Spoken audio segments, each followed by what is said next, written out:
আসসালামু আলাইকুম। স্বাধীন এই বাংলাদেশে ছাত্র রাজনীতি কেমন হবে এ বিষয় নিয়ে গুরুত্বপূর্ণ তথ্য দিয়েছেন বৈষম্য বিরোধী ছাত্র আন্দোলনের অন্যতম সমন্বয়ক হাসনাত আব্দুল্লাহ। সুপ্রিয় দর্শক, আপনারা জানেন যে গত 15-16 বছরে আওয়ামী লীগের ছাত্র সংগঠন ছাত্রলীগ বিশ্ববিদ্যালয়গুলোতে যেভাবে আধিপত্য বিস্তার করেছিল, বাংলাদেশের কোনো সাধারণ শিক্ষার্থীরা, ছাত্র সংগঠনের লোকজন সেখানে বসবাস করার উপযোগী ছিল না।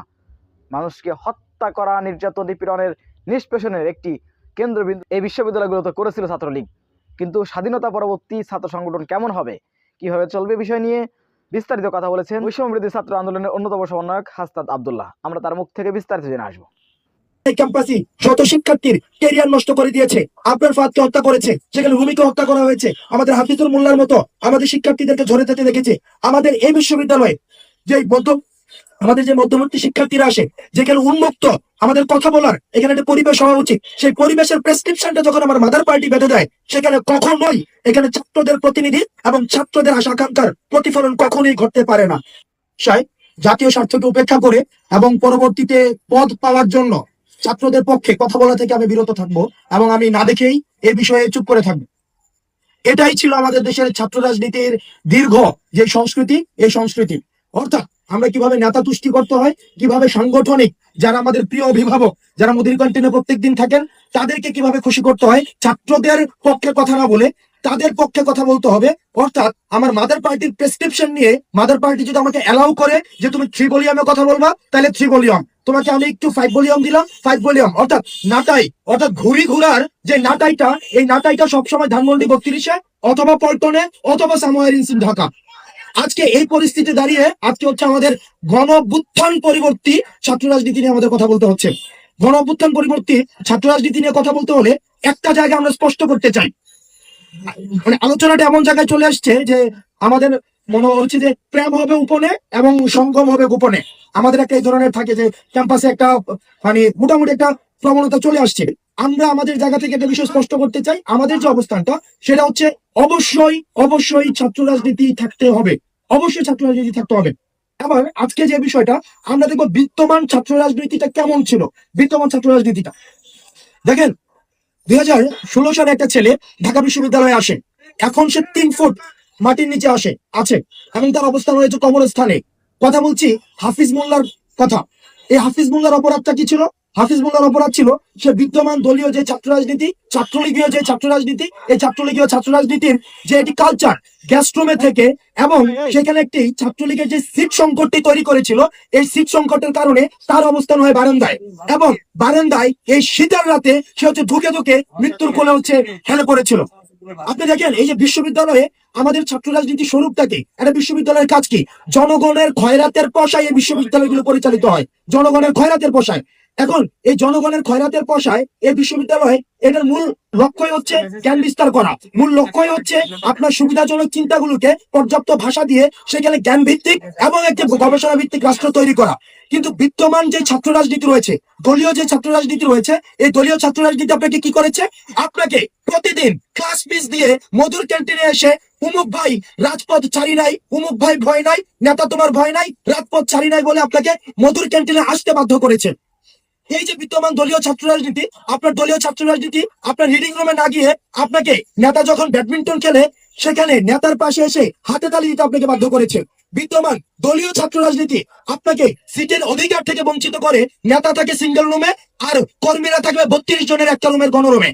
তাইলে দেখেন এই যে বিদ্যমান রাজনীতি কাঠামোতে যেখানে ছাত্র নেতাদের কথা বলার উচিত ছিল যে ক্যান্টিনে কিভাবে ভর্তুকি আনা যায়, সেখানে দলীয় ছাত্র রাজনীতিতে আমরা দেখেছি যে ক্যান্টিন থেকে কিভাবে প্রজেক্ট পার্সেন্টেজ নেওয়া যায়। দ্বিতীয়ত, যেখানে ছাত্র নেতাদের কাজ ছিল কিভাবে ক্যাম্পাসে সিটের সমস্যা সমাধান করে আবাসিক সুবিধা আরো বৃদ্ধি করা যায় সেটির জন্য কাজ করা, সেখানে আমরা দেখেছি দলীয় ছাত্র রাজনীতির যে ছাত্র নেতারা রয়েছে তারা গণরুম সমস্যাকে জিয়ে রেখে কিভাবে ছাত্রদেরকে কাজে লাগিয়ে এই প্রোটোকল রাজনীতিকে ইন্ট্রোডিউস করা। আমাদের যেখানে কথা ছিল ছাত্র নেতাদের যে কিভাবে লাইব্রেরির ফ্যাসিলিটি বৃদ্ধি করা যায়, সেখানে আমরা দেখেছি দলীয় ছাত্র রাজনীতির ছাত্র নেতারা লাইব্রেরি থেকে শিক্ষার্থী এনে মধুর ক্যান্টিনে ভ্যানগার্ড দিয়েছে। আজকে এই পরিস্থিতিতে আপনি দেখবেন 5ই আগস্ট পরবর্তী সময়ে যখনই ক্যাম্পাস থেকে দলীয় ছাত্র রাজনীতির ছাত্রলীগ নিষিদ্ধ হয়েছে, ক্যাম্পাস থেকে তাদের হল থেকে তাদের উৎখাত হয়েছে, তখনই কিন্তু কৃত্রিম ভাবে যে সৃষ্ট যেই সিট সমস্যাটি সেটির কিন্তু সমাধান হয়ে গিয়েছে। তার মানে এই যে দলীয় ছাত্র রাজনীতি যে নামেই থাকুক না কেন, সেগুলো শিক্ষার্থীদেরকে পুঁজি করে তাদের যে মাদার পার্টি, এই মাদার পার্টির পারপাস সার্ভ করতে যুগের পর যুগ ব্যবহার করা হয়েছে। অর্থাৎ নেতা থাকবে, একদম সর্বোচ্চ নেতা যা বলবে নেতা থেকে ওই নাজিল হবে এবং এই নেতার ওই ক্যাম্পাসে বাস্তবায়ন হবে। এটাই হচ্ছে মূলত কাজ। এবং আমরা যখন দলীয় ছাত্র রাজনীতির নেতাদের সাথে বিভিন্ন ইস্যুতে দলীয় ছাত্র রাজনীতি ক্যাম্পাসে কেন থাকবে, এটার পক্ষে একটা যুক্তি হচ্ছে যে তাহলে নাকি নেতা তৈরি হবে না। আপনি যদি 48 দেখেন, আপনি যদি 71 দেখেন, 90 দেখেন, 18 দেখেন, 24 দেখেন, দলীয় ছাত্র রাজনীতির যতগুলো নেতা ছিল এই জাতীয় স্বার্থের এগেনস্টে দাঁড়িয়েছে। 48-এ কোনো 52-তে কোনো আওয়ামী লীগ নেতার 144 ধারা ভাঙে নাই। 71-এ আওয়ামী লীগের ভূমিকা নিয়ে এখনো পর্যন্ত প্রশ্ন রয়েছে। 18-তে নিরাপদ সড়ক আন্দোলনে আমরা ছাত্রলীগের ভূমিকা দেখেছি। আমরা কোটা সংস্কার আন্দোলনে দলীয় ছাত্র রাজনীতির ভূমিকা দেখেছি। 24-এর আজকে যে গণঅভ্যুত্থানটি হয়েছে সেটিও কিন্তু দলীয় ছাত্র রাজনীতির যে ব্যানারে, সেই ব্যানারে যখনই যতগুলো আন্দোলন হয়েছে সেগুলো কিন্তু সফলতার মুখ দেখেনি। যখনই ছাত্র রাজনীতি, এই যে অ্যাক্টিভিজম গুলো, এগুলো ছাত্র রাজনীতির অন্তর্ভুক্ত, কিন্তু এগুলো দলীয় রাজনীতি ছিল না, এগুলো সাধারণ শিক্ষার্থীদের পক্ষে কথা বলেছে। আজকে দেখেন আমাদের এই জায়গায় দলীয় ছাত্র রাজনীতির আরো কিছু প্রবলেম রয়েছে। 1 নম্বর প্রবলেম হচ্ছে রিক্রুটমেন্ট পলিসি। আমি একটা ঘটনা বলে, আমাদের বিজয় 71 হলে একটা ছেলে ছিল, প্রচন্ড পরিমাণ ভোট, সে প্রভু স্যারের রুম ভেঙেছিল। আমরা সবাই গণরুমে থাকতাম। প্রভু স্যারের রুম যখন ভাঙলো একটা ছাত্রলীগের একটা প্রোগ্রামের কারণে, সেই দিন তার পত্রিকায় ছবি আসছে যে প্রভু স্যারের রুম ভাঙা হয়েছে। সেই দিন সে গণরুম থেকে তার সিঙ্গেল রুমে প্রমোশন হলো।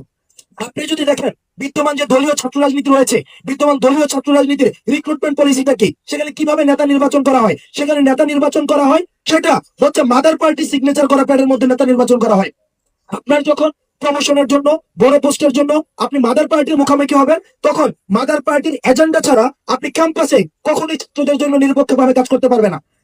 আপনি যদি সিটের ইস্যুটি দেখেন তাহলে আপনি দেখবেন আমরা দলীয় ছাত্র রাজনীতি সহ বিশ্ববিদ্যালয় দেখেছি, দলীয় ছাত্র রাজনীতি ছাড়া বিশ্ববিদ্যালয় দেখেছি। যেখানে দলীয় ছাত্র রাজনীতি নেই, যেমন খুলনা বিশ্ববিদ্যালয়, সেখানে কিন্তু সিট সংকট নেই। আমরা বুয়েটে দেখেন বর্তমানে দলীয় ছাত্র রাজনীতি নেই, এটার কথা দেখেন সেখানেও দলীয় ছাত্র রাজনীতি নেই, সেখানে সিট সমস্যা নেই, ক্যান্টিনের সমস্যা নেই, খুলনাতে ক্যান্টিনের সমস্যা নেই, সিটের সমস্যা নেই। অর্থাৎ এই যে দলীয় ছাত্র রাজনীতি সহ বিশ্ববিদ্যালয় এখন আপনি চান, নাকি ছাত্র রাজনীতি যুক্ত যেটা দলীয় না সেই ছাত্র রাজনীতি আপনি চান, সেই প্রশ্নটি হচ্ছে এখন আপনাদের কাছে। এখন দেখেন আমরা যতক্ষণ না পর্যন্ত, এই যে বারবার বলা হয় আওয়ামী লীগের সময় বলা হয়েছে ছাত্র রাজনীতির গুণগত পরিবর্তন, আমরা ছাত্র রাজনীতির গুণগত পরিবর্তনে অনেক কিছু এখন দেখতে পাচ্ছি। এই ছাত্র রাজনীতির গুণগত পরিবর্তন হচ্ছে ফাউল আলাপ, এটা একদম কমপ্লিটলি, এটা হচ্ছে একটা নেস্টি আলাপ। দলীয় ছাত্র রাজনীতির কখনোই গুণগত পরিবর্তন হবে না। আপনার মাদার পার্টি যদি আপনার পলিসি ঠিক করে দেয়, আপনার মাদার পার্টি যদি ক্যাম্পাসে আপনার এজেন্ডা ঠিক করে দেয়, মাদার পার্টির প্রতি যদি আপনি রিক্রুটমেন্টের জন্য আপনি দায়বদ্ধ থাকেন, তখন কখনোই আপনি শিক্ষার্থীদের প্রতি আপনার জবাবদিহিতা থাকবে না। কারণ আপনার পদ প্রমোশন সবকিছু হচ্ছে মাদার পার্টি নির্ধারণ করবে। সেই জায়গা থেকে আমরা এই ক্যাম্পাসে দলীয় ছাত্র রাজনীতি আমরা চাই না, আমরা চাই ছাত্র রাজনীতি। এখন এই ছাত্র রাজনীতির ধরনটা কি হবে? মেঘমল্লার দা ওনার বক্তব্যের শেষের দিকে খুব সুন্দর করে পলিসিটা দিয়েছেন যে ডাকসু কেন্দ্রিক ছাত্র রাজনীতি, ডাকসুর যে অ্যানোমালিস গুলো রয়েছে, যে প্রবলেমস গুলো রয়েছে, এই প্রবলেমস গুলো উনি দেখিয়ে দিয়েছেন। এখন এই বিষয়গুলো নিয়ে কাজ হতে পারে। এখন বিষয়টা দাঁড়াচ্ছে যে ডাকসুতে যখন একটা শিক্ষার্থী আসবে, তখন সে ছাত্র দলের প্রতিনিধি হিসাবে আসছে না, সে শিবিরের প্রতিনিধি হিসাবে আসছে না, ইউনিয়নের প্রতিনিধি হিসাবে আসছে না, বৈষম্যের প্রতিনিধি হিসাবে আসছে না, সে আসবে ঢাকা বিশ্ববিদ্যালয়ের সকল শিক্ষার্থীর প্রতিনিধি হিসাবে। আমরা দেখেছি যে আমাদের ছাত্র নেতারা কখনোই সব শিক্ষার্থীর প্রতিনিধি হিসেবে উঠে আসতে পারেনি। সে হয়তো ছাত্রলীগের প্রতিনিধি ছিল, ছাত্র দলের প্রতিনিধি ছিল, শিবিরের প্রতিনিধি। আজকে এই 24 পরবর্তী গণঅভ্যুত্থান যখন আমাদেরকে শেখ হাসিনা বলেছিল যে আমাদের সাথে তোমরা আলোচনায় বসো, আমরা বলেছিলাম শহীদের সাথে আলোচনা করে, শহীদরা যদি আমাদের সাথে যায় তখন আমরা আলোচনা করব। ঠিক 5 অগস্টে আমাদের যে অভ্যুত্থানটি হয়েছে, অভ্যুত্থানের একটি গুরুত্বপূর্ণ বিষয় ছিল দলীয় লেজুর ভিত্তিক ছাত্র রাজনীতি। এই দলীয় লেজুর ভিত্তিক ছাত্র রাজনীতি থাকবে কি থাকবে না, যদি না থাকে সেটি সিদ্ধান্ত আমাদের শহীদদের সাথে আলোচনা করে নিতে হবে। কারণ শহীদদের ম্যান্ডেট ছিল যে ক্যাম্পাসে দলীয় ছাত্র রাজনীতি থাকবে না। এখন এই জায়গাতে যদি ডাকসুটা নিয়মিত চালু করা যায়, যে ক্ষেত্রে যে সুবিধাটি হবে, আপনি যদি শিক্ষার্থীদের জন্য কাজ করেন, এখন যদি আপনি শিক্ষার্থীদের জন্য কাজ না করেন, আগামী বছর আপনাকে ভোট দিবে না, আগামী বছর আপনি শিক্ষার্থীদের প্রতিনিধিত্ব হতে পারবেন না। সিম্পল। আপনি তখন শিক্ষার্থীদের কাছে দায়বদ্ধ থাকবেন, আগামী সংসদে নির্বাচিত হওয়ার জন্য হলেও আপনি শিক্ষার্থীদের সাথে দায়বদ্ধ থাকবেন।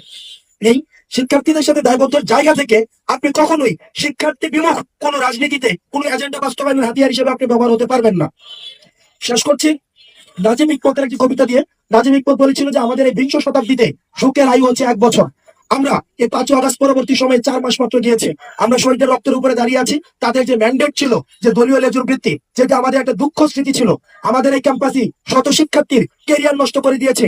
আপনার ফাদকে হত্যা করেছে, সেখানে রুমিকে হত্যা করা হয়েছে। আমাদের হাফিজুর মোল্লার মতো আমাদের শিক্ষার্থীদেরকে ঝরে যেতে দেখেছে।